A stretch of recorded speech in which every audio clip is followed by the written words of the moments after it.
ಸ್ನೇಹಿತರೆ ಎಲ್ಲರಿಗೂ ನಮಸ್ಕಾರ. Welcome to our YouTube channel ಹೃದಯದ ಹೆಣ್ಣು ಭಾಗ 5ಕ್ಕೆ ತಮ್ಮೆಲ್ಲರಿಗೂ ಆತ್ಮೀಯವಾದ ಸ್ವಾಗತ. ಕಾರು ಮರದ ಕೆಳಗೆ ನಿಂತಿದೆ. ಒಳಭಾಗದಲ್ಲಿ ದೀಪ ಉರಿಯುತ್ತಿದೆ. 2 ನಗ್ನ ದೇಹಗಳು ಬೆಸೆದಿವೆ. ಕಾಮೋತ್ತೇಜಕ ದೃಶ್ಯ. ಕಾರಿನ ಹಿಂಭಾಗದ ಡೋರು ತೆರೆದುಕೊಂಡಿತ್ತು. ಆತ ಅವಳನ್ನು ಸೀಟಿನ ಮೇಲೆ ಸರಿಯಾಗಿ ಮಲಗಿಸಿ ಆವರಿಸಿಕೊಂಡಿದ್ದನು. ಅವಳಿಗೆ ಪ್ರಜ್ಞೆ ಇರಲಿಲ್ಲ. ಮತ್ತಿನಿಂದ ಮುಳುಗುತ್ತಿದ್ದಳು. ತನಗೆ ಅರಿವಿಲ್ಲದಂತೆ ಸಹಕರಿಸುತ್ತಿದ್ದಳು. ಅವನು ಅವಳನ್ನು ಅನುಭವಿಸುತ್ತಿದ್ದಾನೆ, ಸುಖಿಸುತ್ತಿದ್ದಾನೆ. ಸುಖದ ಕೊನೆಯ ಹಂತ. ಮದುವೆಗೆ ಮೊದಲೇ ಅವಳನ್ನು ವಂಚನೆಯಿಂದ ಅನುಭವಿಸುತ್ತಿದ್ದಾನೆ. ಸುಖದ ಪರಾಕಾಷ್ಠೆ. ಅವಳು ಕನ್ಯತ್ವ ಕಳೆದುಕೊಂಡಳು. ಗೋಪಿಯ ಬಯಕೆ ತೀರಿತು. ಸಮಯ ಉರುಳುತ್ತಿತ್ತು. ಗೋಪಿ ಕಾರಿನ ಹೊರಭಾಗದಲ್ಲಿ ನಿಂತುಕೊಂಡು ಸಿಗರೇಟನ್ನು ಸೇದುತ್ತಿರುವಾಗ ಇವಳಿಗೆ ಪ್ರಜ್ಞೆ ಬಂದಿತ್ತು. ತಾನಿರುವ ಪರಿಸ್ಥಿತಿ ಅರಿವಾಯಿತು. ಮೋಸ. ಪ್ರೀತಿಸಿದ ವ್ಯಕ್ತಿಯಿಂದ ಮೋಸ. ಕಾವ್ಯ ಬಿಕ್ಕಿ ಬಿಕ್ಕಿ ಅಳುತ್ತಿದ್ದಾಳೆ. ಗೋಪಿ ಅವಳನ್ನು ಸಂತೈಸುತ್ತಾ, ಈಗ ಏನಾಗಿದೆ ಅಂತ ರಂಪ ಮಾಡ್ತಿದ್ದೀಯಾ ಕಾವ್ಯ? ನಂಬಿಕೆ ದ್ರೋಹ.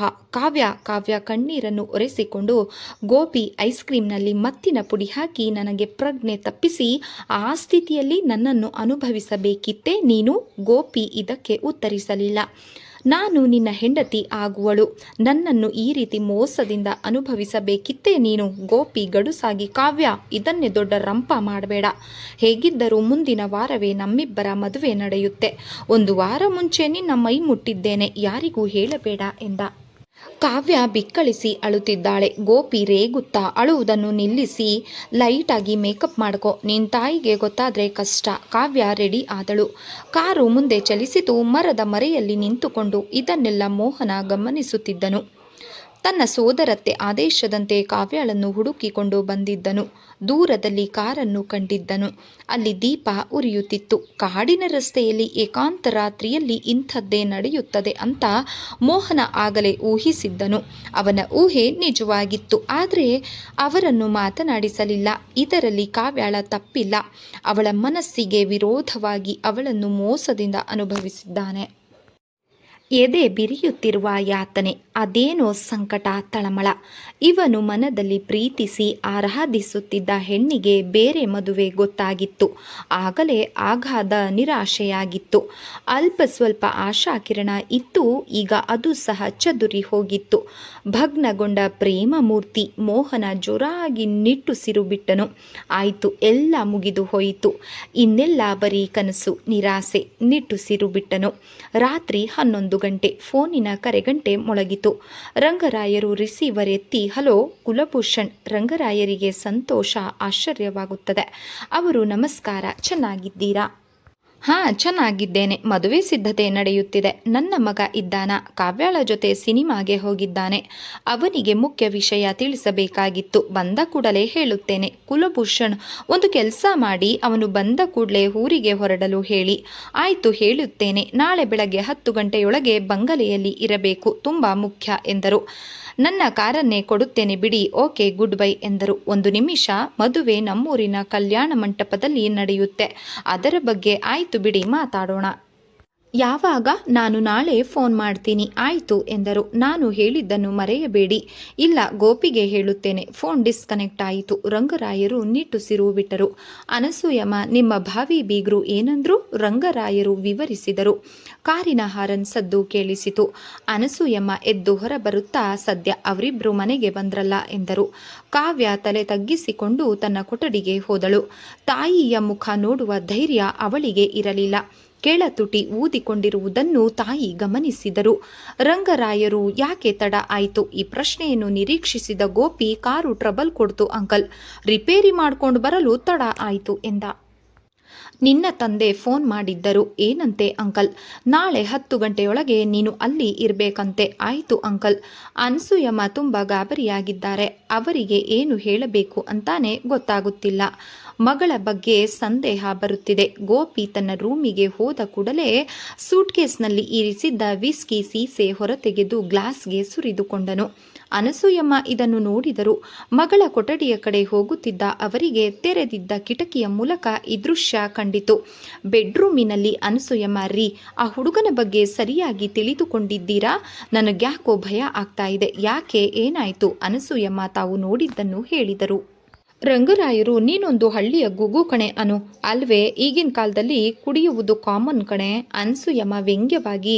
ಶ್ರೀಮಂತರು ಏನೇ ಮಾಡಿದ್ರು ಅದು ಕಾಮನ್ ಅಲ್ವೇ. ರಂಗರಾಯರು ಅಯ್ಯೋ ಹುಚ್ಚಿ, ಇವತ್ತು 100ಕ್ಕೆ 95 ಜನ ಕುಡಿತಾರ್ ಕಣೆ. 5 ಜನರಾದರೂ ಕುಡಿಯದೆ ಇರುವವರು ಸಿಗ್ತಾರ್ತಾನೆ. ಸಿಗಬಹುದೇನೋ ಗೊತ್ತಿಲ್ಲ. ಆ 5 ಜನರಲ್ಲೇ ಕುಡುಕನಲ್ಲದ ವ್ಯಕ್ತಿ ನನ್ನ ಮಗಳಿಗೆ ಗಂಡ ಆಗಬೇಕು ಅಂತ ನನ್ನ ಆಸೆ. ರಂಗರಾಯರು ರೇಗುತ್ತಾ, ಯಾಕೋ ಇತ್ತೀಚೆಗೆ ಏನೇನೋ ಮಾತಾಡ್ತಾ ಇದ್ದೀಯಾ ನೋಡು. ಮದುವೆ ಫಿಕ್ಸ್ ಆಗಿದೆ, ದೊಡ್ಡ ಕಡೆಯ ಸಂಬಂಧ. ನೀನು ಸುಮ್ಮನೆ ಏನೇನೋ ಆಲೋಚಿಸಿ ನನ್ನ ತಲೆ ಕೆಡಿಸ್ಬೇಡ. ಅನ್ಸುಯಮ್ಮ ಮಲಗಿಕೊಂಡರೂ ನಿದ್ದೆ ಬರುತ್ತಿಲ್ಲ. ರಂಗರಾಯರಿಗೆ ಸಂತೋಷ ಮತ್ತು ಕೆಲಸದ ಟೆನ್ಷನ್ನಿಂದಾಗಿ ನಿದ್ದೆ ಬರುತ್ತಿಲ್ಲ. ಚಡಪಡಿಸುತ್ತಿದ್ದಾರೆ. ಮದುವೆಗೆ 1 ವಾರ ಮಾತ್ರ ಇತ್ತು. ಸೌಮ್ಯ ಕೆಲಸದ ಒತ್ತಡದಿಂದ ಗೋಪಿಯನ್ನು ಕಾಯದೆ ಒಬ್ಬಳೇ ಬೆಂಗಳೂರಿಗೆ ಹೊರಟು ಹೋಗಿದ್ದಳು.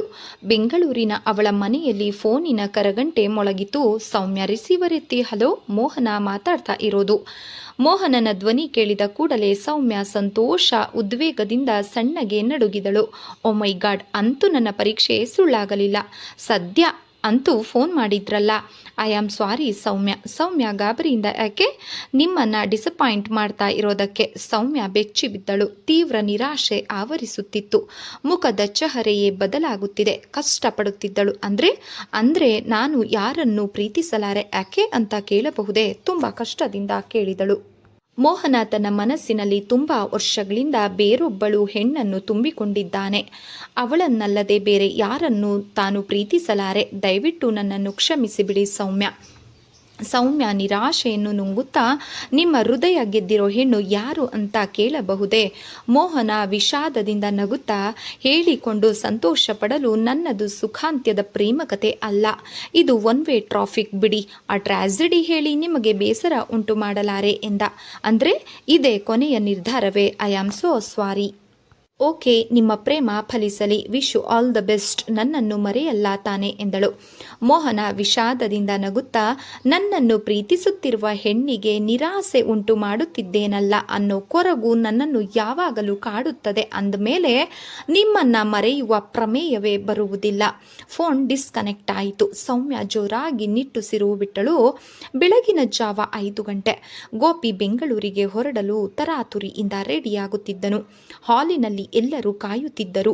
ಮೋಹನನಿಗೆ ಹೇಳಿ ಕಳಿಸಿದ್ದರು ಗೋಪಿಯನ್ನು ಕಾರಿನಲ್ಲಿ ಕರೆದುಕೊಂಡು ಹೋಗಿ ಬಿಟ್ಟು ಬರಲು. ಯಾರಾದರೂ ಒಬ್ಬರು ಹೋಗಬೇಕಲ್ಲ. ಕಾವ್ಯ ಒಳಗೆ ಹೋದಳು. ಗೋಪಿ ಅವಳ ಕೆನ್ನೆ ಸವರುತ್ತಾ, ಡಿಯರ್, ನಮ್ಮ ಮದುವೆಗೆ ಇನ್ನು 6 ದಿನಗಳು ಮಾತ್ರ ಇವೆ. ನೀನು ನಗು ನಗುತ್ತಾ ಸಂತೋಷವಾಗಿರಬೇಕು ಅಷ್ಟೇ ಎಂದ. ಫೋನ್ ಮಾಡ್ತೀಯಾ ತಾನೆ? ಗೋಪಿ ಅವಳ ಕೈ ಅದುಮುತ್ತ, ನಿನ್ನನ್ನು ಬಿಟ್ಟು ಇರಲು ನನ್ನಿಂದ ಆಗೋಲ್ಲ. ಹೋದ ಕೂಡಲೇ ಫೋನ್ ಮಾಡ್ತೀನಿ, ಸರಿ ತಾನೆ? ಆದರೂ ಕಾವ್ಯ ಮಂಕಾಗಿದ್ದಳು. ಕಾವ್ಯ, ನೀನು ಹೀಗಿದ್ರೆ ಹೇಗೆ? ಕಾವ್ಯ ಬಲವಂತವಾಗಿ ನಕ್ಕಳು. ರಂಗರಾಯರು ಗೋಪಿಯ ಹತ್ತಿರ ಉತ್ಸಾಹದಿಂದ ಮದುವೆಯ ಸಿದ್ಧತೆಗಳ ಬಗ್ಗೆ ಹೇಳುತ್ತಿದ್ದರು. ಗೋಪಿ ಹೂಗುಡುತ್ತಿದ್ದನು. ಕಾರು ಹೊರಟಿತು. ಮೋಹನನಿಗೆ ಇದೆಲ್ಲ ಹಿಡಿಸುತ್ತಿರಲಿಲ್ಲ. ಆದರೆ ಅತ್ತೆ ಮಾವ ಬೇಸರ ಮಾಡಿಕೊಳ್ಳುತ್ತಾರಲ್ಲ ಅಂತ ಡ್ರೈವರ್ ಕೆಲಸ ಮಾಡಲು ಒಪ್ಪಿಕೊಂಡದ್ದು. ಅದರಲ್ಲೂ ಈ ಗೋಪಿಗೆ. ಕಾವ್ಯ ಅದಿನ ಪೂರ್ತಿ ರೂಮಿನಲ್ಲಿ ಮಂಕಾಗಿ ಮಲಗಿದ್ದಳು. ಮನದಲ್ಲಿ ಭಯ, ಆತಂಕ. ಅದಕ್ಕೆ ಕಾರಣ ರಾತ್ರಿಯ ಘಟನೆ. ಸುಖದ ಕ್ಷಣಗಳನ್ನು ನೆನಪು ಮಾಡಿಕೊಳ್ಳೋಣ ಎಂದರೆ ಅರಸಗಳಿಗೆ ನೆನಪೇ ಬರುತ್ತಿಲ್ಲ. ಎಲ್ಲ ಮತ್ತಿನಲ್ಲಿ ಮಂಪರಿನಲ್ಲಿ ನಡೆದದ್ದು. ಮುಂದಿನ ವಾರವೇ ಮದುವೆ ಆಗುತ್ತದೆ. ಯಾಕೆ ಹೆದರಬೇಕು ಎಂದು ಧೈರ್ಯ ತಂದುಕೊಂಡರೂ ಭಯ ತಪ್ಪಿರಲಿಲ್ಲ. ಏನೇನೋ ಊಹೆಗಳು, ಕೆಟ್ಟ ಕಲ್ಪನೆಗಳು. ಮಧ್ಯಾಹ್ನ 1 ಗಂಟೆ. ಫೋನಿನ ಕರಗಂಟೆ ಮೊಳಗಿತು. ಆಗ ತಾನೇ ಲಗ್ನ ಪತ್ರಿಕೆಗಳು ಪ್ರೆಸ್ನಿಂದ ಬಂದಿದ್ದವು. ಅದನ್ನು ಟಿಪಾಯಿ ಮೇಲೆ ಇರಿಸಲಾಗಿತ್ತು. ರಂಗರಾಯರು ಲಗ್ನ ಪತ್ರಿಕೆಯನ್ನೇ ನೋಡುತ್ತಾರೆ. ರಿಸೀವರ್ ಎತ್ತಿಕೊಂಡು ಹಲೋ, ಕುಲಭೂಷಣ್ ಮಾತಾಡ್ತಾ ಇರೋದು. ಓ ನಮಸ್ಕಾರ. ಗೋಪಿ ಬಂದೆ? ಹಾ ಬಂದಿದ್ದಾನೆ. ರಂಗರಾಯರು ಉತ್ಸಾಹದಿಂದ, ಈಗ ತಾನೇ ಲಗ್ನ ಪತ್ರಿಕೆ ಬಂತು, ಅದನ್ನೆಲ್ಲ ಇವತ್ತೇ ಹಂಚುತ್ತೇನೆ ಎಂದರು. ಆತುರ ಪಡಬೇಡಿ ರಾಯರೇ. ರಂಗರಾಯರು ಗಂಭೀರವಾಗಿ, ಆತುರ ಎಲ್ಲಿ ಬಂತು ಸ್ವಾಮಿ? ಮದುವೆಗೆ ಇನ್ನು 5 ದಿನಗಳು ಮಾತ್ರ ಉಳಿದುಕೊಂಡಿದೆ. ಎಲ್ಲರಿಗೂ ತಲುಪಬೇಡವೇ? ಬೇಡ, ಲಗ್ನ ಪತ್ರಿಕೆ ಯಾರಿಗೂ ತಲುಪಕೂಡದು. ರಂಗರಾಯರು ಗಾಬರಿಯಿಂದ, ಇದೇನ್ ಸ್ವಾಮಿ ಹೀಗೆ ಮಾತಾಡ್ತಾ ಇದ್ದೀರಿ? ಲಗ್ನ ಪತ್ರಿಕೆ ಮಾಡಿಸೋದು ಯಾಕೆ? ಅದು ಮನೆಯೊಳಗೆ ಇರಲಿ ರಾಯರೇ. ಅರೆ, ನೀವು ಏನು ಹೇಳ್ತಾ ಇದ್ದೀರಾ? ಈ ಮದುವೆ ನಡೆಯುವುದಿಲ್ಲ ಅಂತ ಬಾಂಬು ಬಿದ್ದವರಂತೆ ಅದುರಿ ಹೋದರು ರಂಗರಾಯರು. ಭಯ, ಗಾಬರಿ, ಆತುರದಿಂದ ರೀ ಏನ್ ತಮಾಷೆ ಮಾಡ್ತಾ ಇದ್ದೀರಾ, ಮದುವೆ ಯಾಕೆ ನಡೆಯೋಲ್ಲ ಎಂದರು.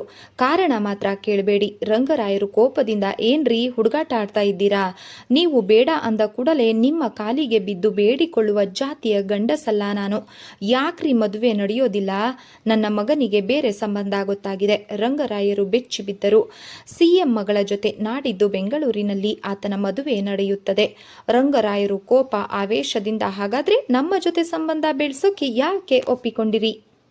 ತರ್ಲೆ ನನ್ನ ಮಗನಿಗೋಸ್ಕರ ಅಂದ್ರೆ ಪ್ರೀತಿ ಪ್ರೇಮದ ಅಮಲಿನಲ್ಲಿ ದುಡುಕಿ ನಿಮ್ಮ ಮಗಳನ್ನು ಹೇಳದೆ ಕೇಳದೆ ಮದುವೆ ಮಾಡಿಕೊಳ್ಳಬಹುದು ಅಂತ. ಅದಕ್ಕೋಸ್ಕರ ನಾಟಕ ಆಡಿದ್ರಾ? ಬೇರೆ ದಾರಿಯೇ ಇರಲಿಲ್ಲ. ರಂಗರಾಯರು ಕೋಪದಿಂದ ನನಗೆ ಬರ್ತಾ ಇರೋ ಕೋಪದಲ್ಲಿ ನಿನಗೆ ನಿನ್ನ ಮಗನಿಗೆ ಚಪ್ಪಲಿ ಹರಿಯುವ ತನಕ ಹೊಡೆಯಬೇಕು ಅಂತ ಅನಿಸುತ್ತಿದೆ ಮಿಸ್ಟರ್ ರಂಗರಾವ್. ಏ ಮುಚ್ಚಯ್ಯ ಬಾಯಿ, ದೊಡ್ಡ ಮನುಷ್ಯ ನೀನು. ಲೋ, ನಿನ್ನ ಮಗ ಒಬ್ಬನೇ ಅಲ್ಲ ಕಣೋ ಗಂಡು. ಅದೇ ಮುಹೂರ್ತದಲ್ಲಿ ನನ್ನ ಮಗಳಿಗೆ ಮದುವೆ ಮಾಡುತ್ತೇನೆ. ಕುಲಭೂಷಣ್ ಕೋಪದಿಂದ ಅದು ನಿನ್ನ ಕರ್ಮ, ಏನಾದರೂ ಮಾಡಿಕೊಂಡು ಸಾಯಿ ಎಂದರು. ಫೋನ್ ಡಿಸ್ಕನೆಕ್ಟ್ ಆಯಿತು. ಮಹಡಿಯ ಮೇಲೆ ಇದ್ದ ಕಾವ್ಯಾಳ ರೂಮ್ನಿಂದ ಬಿದ್ದ ಶಬ್ದ ಉಂಟಾಯಿತು. ರಂಗರಾಯರು ಆತುರದಿಂದ ನಡೆದರು. ಕಾವ್ಯ ಪ್ರಜ್ಞೆ ಕಳೆದುಕೊಂಡು ಮಂಚದಿಂದ ಉರುಳಿ ಬಿದ್ದಿದ್ದಳು. ರಿಸೀವರ್ ಜೋತಾಡುತ್ತಿತ್ತು. ರಂಗರಾಯರು ನಡೆದಿರುವುದನ್ನು ಊಹಿಸಿದರು.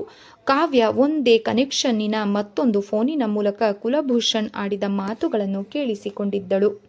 ಕಾವ್ಯ ಕಣ್ಣುಗಳನ್ನು ತೆರೆದಳು. ತಾಯಿಯನ್ನು ಕಂಡ ಕೂಡಲೇ ಅವರನ್ನು ತಬ್ಬಿಕೊಂಡು ಬಿಕ್ಕಳಿಸುತ್ತಾ ಅಳಲಾರಂಭಿಸಿದಳು. ಅನಸೂಯಮ್ಮ ಅವರು ಅಳತೊಡಗಿದರು. ಹೆಂಗಸರ ಅಳು ಜಾಸ್ತಿಯಾಯಿತು. ಮೋಹನ ಮೂಲೆಯಲ್ಲಿ ನಿಂತಿದ್ದಾನೆ. ಅವನ ಕಣ್ಣುಗಳು ಕೆಂಪಾಗಿವೆ. ಹಲ್ಲು ಕಡಿಯುತ್ತಿದ್ದಾನೆ. ಮುಷ್ಟಿಗಳು ಬಿಗಿಯುತ್ತಿದೆ. ಅವನು ವೀರಭದ್ರನಾಗುತ್ತಿದ್ದಾನೆ. ರಂಗರಾಯರು ಮಗಳ ತಲೆ ಸವರುತ್ತಾ, ನಾನು ತುಂಬ ಆತುರ ಪಟ್ಟೆ ಕಣಮ್ಮ. ಛೆಛೆ, ಈ ರೀತಿ ನಂಬಿಕೆ ದ್ರೋಹ ಮಾಡ್ತಾರೆ ಅಂತ ನನಗೆ ಗೊತ್ತಿರಲಿಲ್ಲ. ಅನಸೂಯಮ್ಮ ಬೈಯಲು ಆರಂಭಿಸಿದರು. ರಂಗರಾಯರು ಕೋಪದಿಂದ ನೋಡಿ, ಈಗ ಇಡಿಸಿರುವ ಮುಹೂರ್ತದಲ್ಲೇ ಮದುವೆ ನಡೆಯುತ್ತದೆ, ಗೊತ್ತಾಯ್ತು ತಾನೇ ಅನು ಎಂದರು. ಕಾವ್ಯ ಮುಸಿ ಮುಸಿ ಅಳುತ್ತಿದ್ದಾಳೆ. ಹಾಗಲ್ಲ ರೀ, ಗಂಡು ಹೇಗೆ ಸಿಗಲು ಸಾಧ್ಯ? ಪ್ರಯತ್ನಿಸಿದರೆ ಆಗುತ್ತೆ. ಕಾವ್ಯಗೆ ತಂದೆಯ ಬಗ್ಗೆ ಕೋಪ ಬರುತ್ತಿದೆ. ಅವರ ಗೌರವ ಪ್ರತಿಷ್ಠೆ ಉಳಿಸಿಕೊಳ್ಳಲು ಯಾರನ್ನೋ ತಂದು ಗಂಟು ಹಾಕಿದರೆ ಏನು ಗತಿ? ರಂಗರಾಯರು, ಅನು, ನಿನ್ನ ಮಗಳಿಗೆ ಈಗ ನೆಮ್ಮದಿ ಬೇಕಾಗಿದೆ, ಹೊರಗೆ ಬಾ ಎಂದರು. ಅನಸೂಯಮ್ಮ ಅಳುತ್ತಲೇ ಹೊರಬಂದರು. 10 ನಿಮಿಷ ಕಳೆಯಿತು. ಕಾವ್ಯ ಅಂಗಾತನೆ ಮಲಗಿಕೊಂಡಿದ್ದಾಳೆ. ಅವಳ ಕಣ್ಣುಗಳಿಂದ ಕಂಬನಿ ಜಾರಿ ಕೆನ್ನೆಯ ಮೇಲೆ ಉರುಳುತ್ತಿದೆ. ರಾತ್ರಿ ನಡೆದ ಘಟನೆ ನನ್ನ ಸಾಗಿಸುವ ಕೆಟ್ಟ ಕನಸು. ಕಾವ್ಯ ಅವನನ್ನು ಪ್ರೀತಿಸಿದ್ದರೂ ಸಹ ಮೈಮುಟ್ಟಲು ಅವಕಾಶ ನೀಡಿರಲಿಲ್ಲ. ಆದರೆ ಆ ಕಾಮುಕ ಮೋಸದಿಂದ ಇವಳನ್ನು ಅನುಭವಿಸಿದ್ದ ಶೀಲ ಕೆಡಿಸಿದ್ದ. ಮುಂದೇನು ಗತಿ? ನನ್ನನ್ನು ಅಷ್ಟೊಂದು ಪ್ರೀತಿಸುತ್ತೇನೆ ಅಂತ ಗೋಪಿ ಹೇಳುತ್ತಿದ್ದನಲ್ಲ, ಈಗ ಹೇಗೆ ಬೇರೆ ಮದುವೆಗೆ ಒಪ್ಪಿಕೊಂಡ? ಇದೆಲ್ಲ ನಾಟಕವೇ? ಹೊಸಿಲಿನ ಹತ್ತಿರ ಹೆಜ್ಜೆಯ ಸಪ್ಪಳ. ಕಾವ್ಯ ಸರ್ರನೆ ತನ್ನ ಮುಖ ತಿರುಗಿಸಿಕೊಂಡಳು. ಇವನೇಕೆ ಈಗ ಇಲ್ಲಿಗೆ ಬಂದ? ನನ್ನ ಪರಿಸ್ಥಿತಿಯನ್ನು ಕಂಡು ಅಪಹಾಸ್ಯ ಮಾಡಲು ಇರಬಹುದು. ಅಪಹಾಸ್ಯ ಮಾಡಲು ಅದು ಅವನಿಗೆ ಗೊತ್ತಿಲ್ವಲ್ಲ ಎಂದು ಕಾವ್ಯ ಸಮಾಧಾನ ಮಾಡಿಕೊಂಡ್ಳು. ಆದರೆ ಅದು ಮೋಹನನಿಗೆ ಗೊತ್ತಿತ್ತು. ಅಂದರೆ ಹಿಂದಿನ ರಾತ್ರಿ ಕಾರಿನಲ್ಲಿ ಗೋಪಿ ಇವಳನ್ನು ಮೋಸದಿಂದ ಅನುಭವಿಸಿದ ಘಟನೆ. ಸಿನಿಮಾಗೆ ಹೋಗಿದ್ದ ಮಗಳು ಮನೆಗೆ ಬಂದಿಲ್ಲ ಅಂತ ಹುಡುಕಿಕೊಂಡು ಬರಲು ಇವನನ್ನೇ ಕಳುಹಿಸಿದ್ದರಲ್ಲ. ಆದರೆ ಮೋಹನ ಯಾರಿಗೂ ಹೇಳಿರಲಿಲ್ಲ. ಸ್ನೇಹಿತರೆ, ಈ ಒಂದು ಕಾದಂಬರಿ ತಮಗೆ ಇಷ್ಟ ಆದರೆ ದಯವಿಟ್ಟು ಲೈಕ್ ಮಾಡಿ, ಸಬ್ಸ್ಕ್ರೈಬ್ ಮಾಡಿ, ಸಪೋರ್ಟ್ ಮಾಡಿ ಫ್ರೆಂಡ್ಸ್. ಧನ್ಯವಾದಗಳು. ನಮಸ್ಕಾರ.